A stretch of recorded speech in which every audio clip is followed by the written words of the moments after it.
Goeiedag liefdes, ek groet u weer in die naam van ons Here Jesus Christus, ons Verlosser en ons Saligmaker. Ons is besig met die boek Romeine en ons is nog daar by die eerste hoofstuk en ons staan vandag stil by die 7de vers. Ek het laas met u die eerste gedeelte van daardie vers hanteer en ek wil graag nou met u die tweede gedeelte hanteer. So laat my toe om net weer vir u die vers te lees. Dit klink so. En aan almal wat in Rome is, geliefdes van God, geroepe heiliges, genade vir julle en vrede van God, ons Vader, en die Here Jesus Christus, ons Here. Nou geliefdes, laat my toe om ook vir u te sê, die Christelike geloof of die Christelike wandel behels geloof en dade. U kan gerus Jakobus die 2de hoofstuk lees, waar hy baie grootliks uitbrei oor hierdie saak, dat die geloof sonder die werke is dood. En hy sê dis as dit ware soos die siel sonder asem. Dan maak hy 'n uitspraak om te sê, toon my jou geloof uit jou werke. Met ander woorde, leef voor my aangesig, en op die wyse wat jy lewe, sal jy aan my bewys dat jy 'n kind van God is. Hierdie twee vorm 'n eenheid, en die een kan nooit sonder die ander een gelaat word nie. Immers, as ek sê dat ek glo, dan behoort ek my geloof uit te lewe. As my geloof nie gestalte vind in die wyse wat ek elke dag lewe nie, dan is my geloof vals of my geloof is geweldig swak en ontoepaslik. Daarom moet my werke toon wie ek is. Onthou jy wat die Here in Matteus gesê het? Laat julle goeie werke aan die mense bekend word. En daardeur sal die mense weet dat julle kinders van die lig is en sal hulle die Vader in die hemel aanbid oor dit wat hulle sien. Ons vind dit ook veral in die uitsprake van Paulus in Romeine en ander gedeeltes van die Bybel ook. Abraham is voor God geregverdig deur die geloof, omdat hy gedoen het wat God van hom verwag het. Die dade wat hy gepleeg het, toe God vir hom sê om vir Isak te offer, en hy bereid was om hierdie seun van hom op te offer, het God dit beskou as geloof. Geloof dat God weer die seun kan opwek, maar ek gaan doen wat die Here van my vra, en daardeur is hy voor God geregverdig. Nou ek en u moet dit vir onsself baie mooi uitmaak. My hele lewe en die uitlewing van my totale geloof word gesien in die werke wat ek doen, in die wyse wat ek lewe. Ek en u moet onsself ondersoek om te sê, as ek dan weet om goed te doen, en dit doen nie, dan is dit sonde. Daarom kan ek maar net my verhouding met God toets aan die manier wat ek leef. Lewe ek dit wat ek weet? Lewe ek in absolute gehoorsaamheid aan God? Of bely ek met my mond dat ek God ken, maar met my werke verloon ek hom, wat Titus 1 vers 16 sê. Hulle bely dat hulle God ken. Die Here Jesus het ook 'n uitspraak gemaak, hulle eer my met die lippe, maar hulle harte is ver van my. Daarom kom Paulus en kom sê vir ons, dat die werke en die geloof vind 'n eenheid. Ons is heilige broeders, deur die Here geroepe, en nou is daar 'n seënspreuke wat hy oor hierdie mense bring. 'n Ongelooflike seën. Genade, vrede van God, ons Vader en die Here Jesus Christus, ons Here. Dis 'n opstapeling van 'n magtige klomp woorde. Maar nie alleen woorde nie, geweldige woorde wat hy sê wat vir u en my impak in ons lewe het. Genade, vrede van God, ons Vader, en die Here Jesus Christus, ons Here. Dit is seker die grootste seën wat jy iemand kan toespreek, as jy vir hom sê, mag die genade van die Here, mag die genade van God jou deel wees. Jy kan vir hom geen groter wens toewens nie. Met ander woorde, mag God naby jou wees, mag jy God intens beleef, want deur die genade van God beleef ek die seën van die Here keer op keer op keer. Paulus bid dit elke keer vir die gemeentes toe. Genade en vrede van God die Vader en die Here Jesus Christus sy met julle. As ons praat oor genade, dan is dit iets wat ek vir jou toebid en iets wat ek vir myself toebid. Dat ons dit mag beleef, dag na dag. En geliefdes, kom ek sê vir jou, jy belewe dit dag vir dag, maar waardeer jy dit? Besef jy dit dat elke dag wat jy lewe is 'n genade dag van God. Elke dag is sy genade nuut en vars. Elke dag is sy hand opnuut vir jou oop en draai jou van oomblik tot oomblik. Alles wat jy ervaar in die lewe, elke goeie gawe wat oor jou pad kom, is 'n gawe wat God uit die hemel uit oor jou stuur en wat God aan jou besonderlik gee. God wat jou seën, God wat sy hand vir jou oopmaak. En dan daardie geweldige woordjie vrede. Dink net 'n oomblik daaroor, vrede, wat is die impak van hierdie woord ook? Dit beteken rus, geluk, gemoedsrus, stilte, kalmte in jou hele lewe. Om net altyd in die hart en diep in my binneste 'n vrede, 'n kalmte en 'n rus van God te ken. In 'n wêreld van onrus waarin ons lewe, om te midde van onrus en krisisse wat rondom ons aan die gang is, net rustig in die Here kan wees. Psalm 46 is so mooi. Dit storm daar buite, die golwe die druis, die strydwaans die druis. God is daar binne-in. Dit sal nie val nie. God is daar binne-in. God sal dit deurdra as die dag kom. Die God van Jakob is met ons.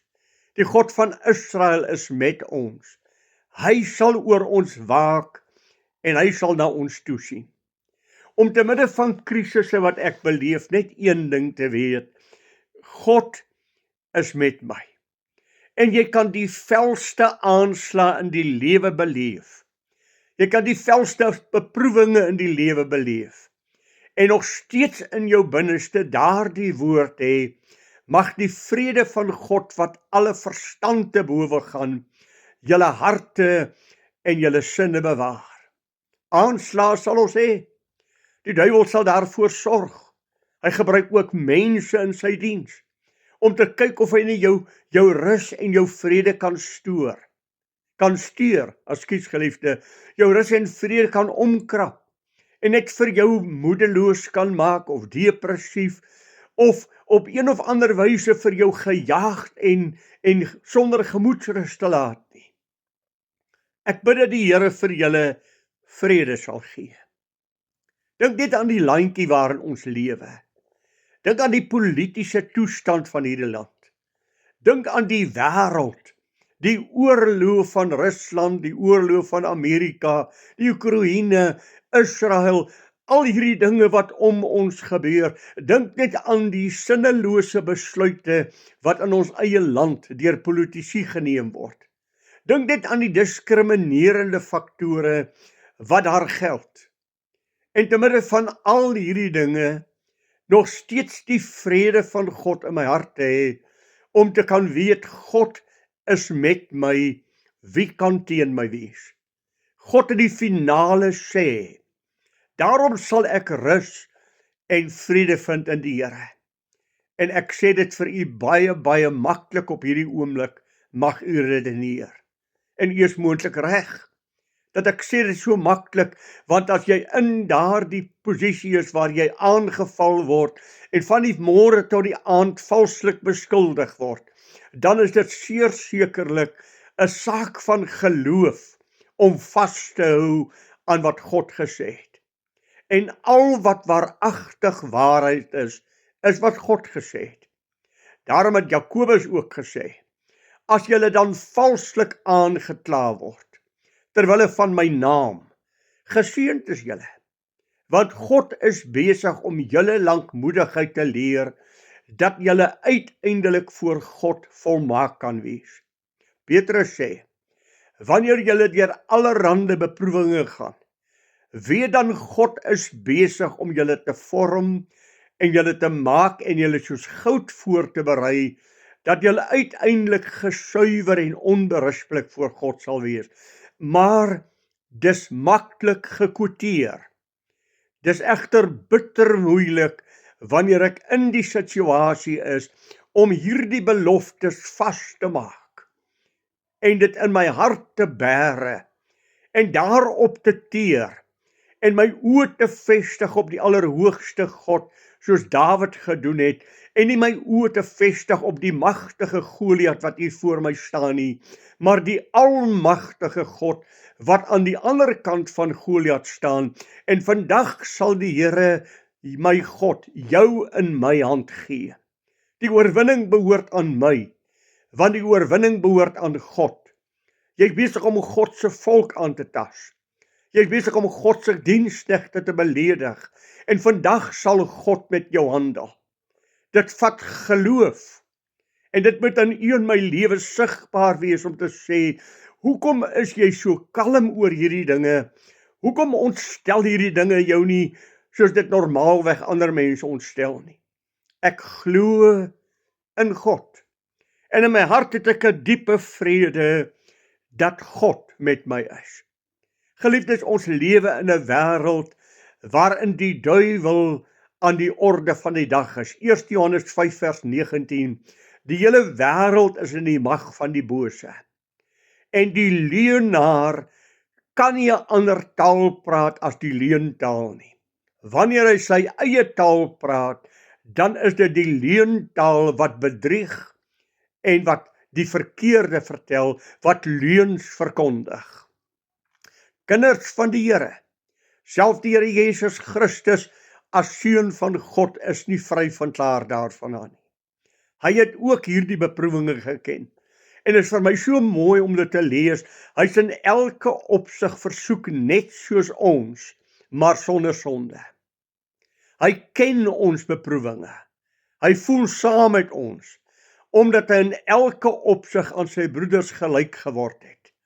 Daarom kon hy vir ons intree. Hy weet wat jy deurgaan. Daarom as jy na die Here toe vlug met jou probleem, dan ken hy jou probleem. Hy ken jou krisis. En jy kan met hom praat daaroor, hy weet. Die gebed van Paulus, mag die genade van God, die vrede van God, ons Vader, is dit nie 'n mooi woord nie? Ons Vader. En dan sê die Here Jesus, as 'n aardse vader dan van sy kindjie hoor. As 'n aardse vader sy kindjie sien swaar kry, sal hy met hom gekskeer? Nee. Hoeveel minder sal die Vader van ons Here Jesus Christus, jou Vader, dan nie ook na jou omsien nie. Een van die mooiste woorde is daardie woorde van die verlore seun. Toe in die diepste van ellende sit, toe sê hy, ek het 'n Vader. Ek sal na my Vader toe gaan en vir hom sê, Vader, ek het teen u gesondig. Ek is nie werd om u kind genoem te word nie. Al wat ek vra is, neem my net weer in u huishouding op. Onthou u die reaksie? Die Vader het hom tegemoet gehardloop. Hy het al sluipend as dit ware huis toe gekom, al huiwerend. Maar die Vader hardloop hom tegemoet. Die Vader het hom hartlik gesoen, deur daardie vuil gelaat, en varkpeule waarin hy tussen gewoon het. Ek wil as het ware sê, die stank van sy lewe, het die Vader hom hartlik gesoen, en gesê, bring die beste kleed in my huis, bring 'n ring vir sy vinger, bring skoene vir sy voete, en daardie vetgemaakte kalf slag dit, dat ons fees vier. Dit is die hart van jou Vader. Die Here Jesus het ons geleer om te bid. Onse Vader, wat in die hemel is. Ons het 'n Vader. Nou bid Paulus, mag die genade en die vrede van God, ons Vader, met julle wees. Mag julle weet wie die finale sê. Mag julle weet wie die finale besluit. God besluit, geliefde. Niks en niemand veto God nie. Niemand sal julle ooit uit die hand van God kan ontruk nie. God is in beheer van alles. Hy besluit en hy doen. Daarom as ek en jy beproewinge beleef, dan is dit iets wat God oor ons pad bring om ons iets te leer. Maar hy wat ons in die beproewing geplaas het, gaan verseker ons weer uit die beproewing uit verlos. Psalm 34 vers 20 sê dit so mooi. Menigvuldiglik is die teëspoede van 'n regverdige, maar uit die almal sal die Here hom verlos. Ek bid egter vir jou, net die woorde van die apostel Paulus. Julle geroepe heiliges, julle kindertjies van God, mag die genade en die vrede van God, ons Vader, met julle wees. En volgende keer gaan ek met die verder gesels. Dan praat ons oor die verdere seën wat Paulus vir hierdie gemeente toebid. Maar ek bid dat jy die vrede van God sal ken. Dat jy die genade van God in jou lewe sal erken elke dag. Dit sal raak sien. En dan aan God die aanbidding en die lof en die eer sal toebring wat hom toehoort.